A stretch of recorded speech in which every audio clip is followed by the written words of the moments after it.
Good morning प्यारे बच्चों।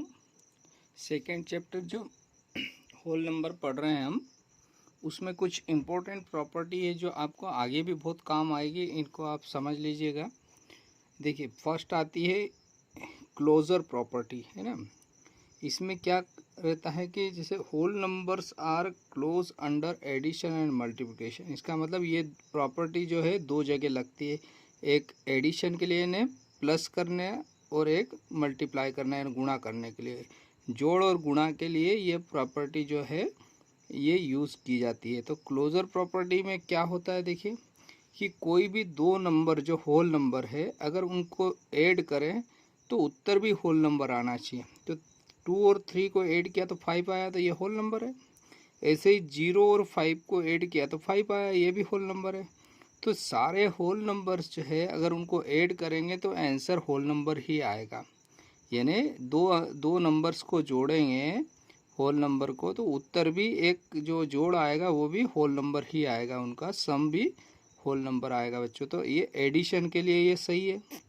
ऐसे ही मल्टीप्लिकेशन, अगर दो होल नंबर है उनका मल्टीप्लाई करते हैं, 2 3 जा 6, तो ये 6 भी होल नंबर आता है।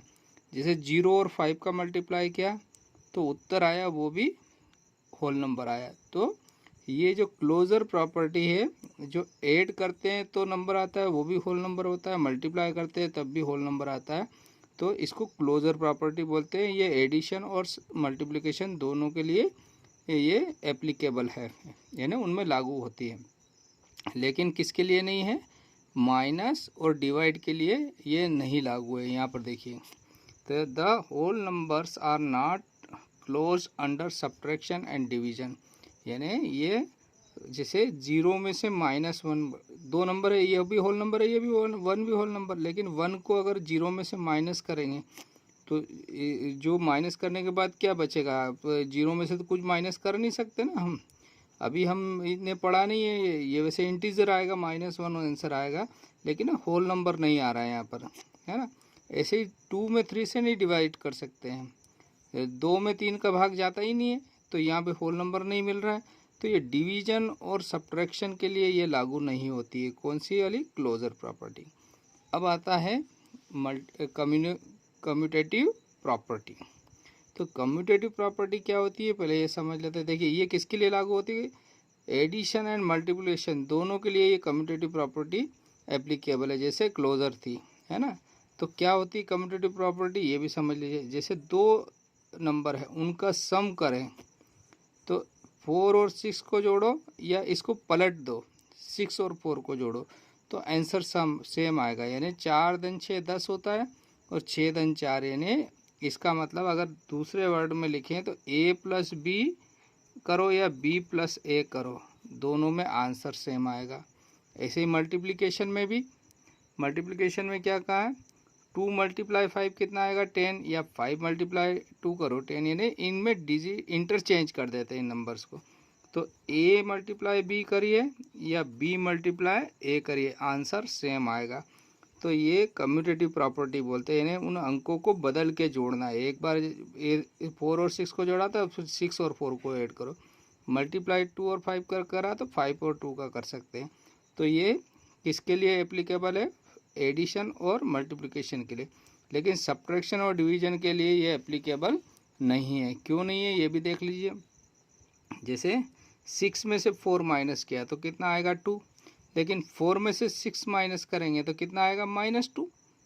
तो ये दोनों इक्वल नहीं हो रहे हैं बच्चों, है ना। तो और ये 4 में से 6 माइनस करेंगे तो होल नंबर भी नहीं मिल रहा है हमको। तो ये यहाँ पर एप्लीकेबल नहीं है। क्या? सब्ट्रैक्शन, यानी ये दोनों आपस में इक्वल नहीं, इक्वल होना चाहिए। जैसे कम्यूटेटिव प्रॉपर्टी क्या बताती है कि दोनों का सम इक्वल आना चाहिए, तो इन दोनों का सम इक्वल नहीं आ रहा है। ऐसा डिवीजन भी इक्वल, जैसे 6 को 2 से डिवाइड करेंगे तो 3 आएगा, लेकिन 2 से 6 को 2 में 6 से डिवाइड नहीं कर सकते, ठीक है ना। ये इसको कैंसिल करेंगे 1/3 आएगा। तो ये दोनों आंसर सेम नहीं आ रहे। तो किसके लिए एप्लीकेबल नहीं है बच्चों? सब्ट्रैक्शन और डिवीजन के लिए ये कम्यूटेटिव प्रॉपर्टी एप्लीकेबल नहीं है बच्चों। नेक्स्ट आती है प्रॉपर्टी एसोसिएटिव प्रॉपर्टी, है ना। तो एसोसिएटिव प्रॉपर्टी क्या होती है, देखिए ये एडिशन और मल्टीप्लिकेशन के लिए, दोनों के लिए ये एप्लीकेबल है। जैसे हमने क्या करा, 2 + 3 + 4 इन तीन अंकों का सम निकाल रहे हैं। तो पहले हमने 2 और 3 को ऐड किया, तो 2 और 3 को ऐड किया तो कितना आया 5, और 5 और अब 4 को ऐड करेंगे तो कितना आ जाएगा 9। ठीक है बच्चों, अब यहाँ पर देखिए पहले 3 और 4 को ऐड कर रहे हैं, ब्रैकेट में, ब्रैकेट को सॉल्व कर रहे हैं ना, तो ये आ गया 7। अब 7 और 2 को ऐड करेंगे तो 9। तो ये कह रहा है कि आप पहले 2 को ऐड करके फिर तीसरा ऐड करिए, या लास्ट के 2 ऐड करके पहला ऐड करिए, आंसर सेम आएंगे। तो इसको हम बोलते हैं एसोसिएटिव प्रॉपर्टी। इसको हम ऐसा भी लिख सकते हैं, कैसा, A + B + C, यानी पहले ए और बी को ऐड करके फिर सी ऐड करो, या पहले बी और सी को ऐड कर लो और फिर ए को ऐड करो। तो ये एसोसिएटिव प्रॉपर्टी फॉर एडिशन हो गया, यानी जोड़ के लिए एसोसिएटिव प्रॉपर्टी है ना। फिर ऐसे ही सेकंड प्रॉपर्टी आती है मल्टीप्लिकेशन के लिए, यही एसोसिएटिव प्रॉपर्टी फॉर मल्टीप्लिकेशन। तो पहले 2 और 3 का मल्टीप्लाई करके फिर 4 में करेंगे, तो ये 6 का मल्टीप्लाई 4 में किया बच्चों, तो ये 24 आया। और यहाँ पर पहले 3 और 4 का मल्टीप्लाई करना, तो पहले 3 और 4 का मल्टीप्लाई किया तो कितना आया, ये 12 आया। 12 में 2 से मल्टीप्लाई कर दिया तो ये 24 आया बच्चों। दोनों इक्वल है, इसका मतलब आप पहले दोनों का करके फिर इसका करो, या पहले लास्ट के दोनों करके फिर आगे वाले का करो। तो इसको भी हम ऐसा लिख सकते हैं, ये A × B कोई नंबर है, उसमें C से मल्टीप्लाई करें, तो पहले इन दोनों का करके इसका करिए, या पहले लास्ट वाले दोनों का कर लो, आंसर आपके सेम आएंगे बच्चों, है ना। तो ये एसोसिएटिव प्रॉपर्टी हो गई। इसी प्रकार से किसके लिए लागू नहीं है, सब्ट्रैक्शन और डिवीजन के लिए ये भी एप्लीकेबल नहीं है। अब आती है एक इनकी मिक्स प्रॉपर्टी कहलाती है डिस्ट्रीब्यूटिव प्रॉपर्टी, है ना। ये बहुत इंपॉर्टेंट है, आपको हमेशा आगे भी काम आएगी। तो डिस्ट्रीब्यूटिव यानी जैसे आप क्लास में बच्चों को टॉफ़ी बांटते हैं ना, तो ये टॉफ़ी वाली प्रॉपर्टी है। कैसे, जैसे इस बच्चे का बर्थडे है तो और क्लास में 2 बच्चे हैं, तो ये इन दोनों को टॉफ़ी देगा, है ना। तो अभी देखो इसको सॉल्व करके देखते पहले तो ये 2 तो ऐसे ही रहेगा बच्चों, पहले ब्रैकेट को हल करेंगे तो ये कितना आया 7। 7 का 2 में मल्टीप्लाई करेंगे तो कितना आएगा 14। अब यहाँ पर देखिए 2 और 3 का मल्टीप्लाई करेंगे तो 6, और 2 और 4 का मल्टीप्लाई करेंगे तो 8, और 8 और 6 को ऐड किया तो 14।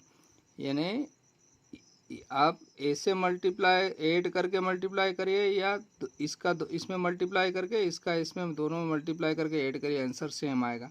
तो यहाँ पर आप समझ लीजिए इसको क्या, इसका मतलब क्या है कि कोई नंबर है उसको इन दोनों में मल्टीप्लाई करते हैं इस नंबर का, तो इसको ऐसा लिख सकते हैं, इसको डिस्ट्रीब्यूटिव प्रॉपर्टी यानी टॉफ़ी बांटना हो गया।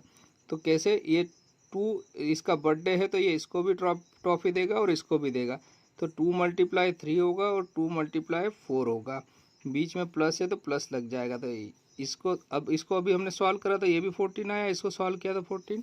तो इस प्रॉपर्टी को हम रूल्स के रूप में, अगर आप वेरिएबल के रूप में लिखना है ABC के रूप में, तो क्या लिखेंगे, A × B + C। तो A का मल्टीप्लाई B में भी होगा बच्चों, और A का मल्टीप्लाई C में भी होगा, और ये बीच में प्लस है तो प्लस रहेगा। इसको बोलते हैं डिस्ट्रीब्यूटिव प्रॉपर्टी बच्चों, यानी A का दोनों में, A दोनों को डिस्ट्रीब्यूट होगा, ये है ना, ये दोनों को टॉफ़ी बांटेगा बच्चों। तो यहाँ पर ये 4 इम्पोर्टेंट जो प्रॉपर्टी हमने पढ़ी है बच्चों, इसको आप याद रखिएगा, वीडियो को एक बार रिवाइज कर लीजिएगा। अब आगे जो है हम इसके एक्सरसाइज के क्वेश्चन सॉल्व करेंगे बच्चों। एक्सरसाइज 2.2 ले रहे हैं, बहुत आसान क्वेश्चन है और इनको आपको हमेशा आगे भी इनका उपयोग होगा, इसलिए इनको अच्छे से समझिएगा आप लोग। देखिए क्या कहा, find the sum by suitable arrangement, यानी इनको सॉल्व करना, हल करना है बच्चों, है ना। यहाँ पर जैसे प्लस दिया तो इन तीनों को ऐड करना है ना, इनका जोड़ करना है बच्चों। और सूटेबल अरेंजमेंट यानी इस प्रकार से करिए कि ये आसानी से हो जाए। तो देखिए अगर ये 6 और 7 को अगर ऐड करेंगे तो 0 आ जाएगा। तो जिसमें 100 हो जाए, 10 हो जाए, 20 हो जाए, इसे अगर सॉल्व करते हैं तो जल्दी से सॉल्व होते हैं। तो हमने क्या करा, इन दोनों को नंबर्स को पहले ऐड करेंगे। किसको? 837 प्लस 363। देखिए 7 और 3 क्या हो रहा है? 10 हो रहा है। इसका मतलब 0 आ जाएगा। तो ये सॉल्व करने में आसान रहेगा। तो इसको 208 को हम बाद में ऐड करेंगे, पहले इन दोनों को ऐड कर रहे हैं बच्चों।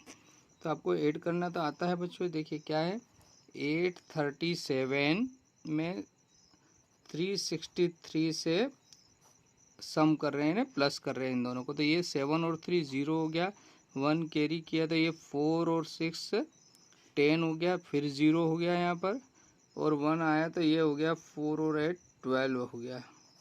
तो इनका सम कितना आ गया बच्चों? 1200। तो इन दोनों को हल करने से ये क्या है कि 100 का मल्टीपल हो गया, यानी 1200 आ गया। हल करने में हमको जोड़ने में अब आसानी रहेगी। तो 1200 में 208 आप आराम से जोड़ सकते हैं। ये 200 और 208 को जोड़ेंगे, 200 200 400 होता है। तो ये 400 हो गया, ये तो 1000 ऐसे ही रहा, और ये 408 आ गया, यानी 1408 हो गया, 1408 भी हम इसको बोल सकते हैं।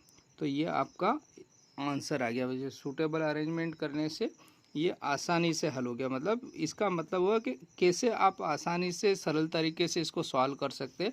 तो आपको थोड़ा सा अरेंजमेंट करना है इसको।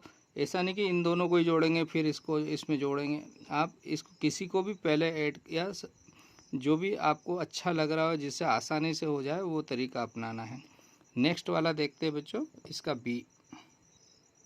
देखिए बच्चों, नेक्स्ट वाला जो क्वेश्चन दिया है, इसको भी आपको सूटेबल अरेंजमेंट, यानी इनको आपस में ऐसा अरेंज करिए कि ये आसानी से जल्दी से हल हो जाए, आपको हल करने में सरलता महसूस होए, सरल तरीका लगे आपको।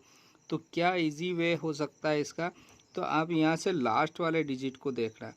तो 2 में किसको ऐड करें कि आपको 0 यूनिट प्लेस पर 0 आ जाए?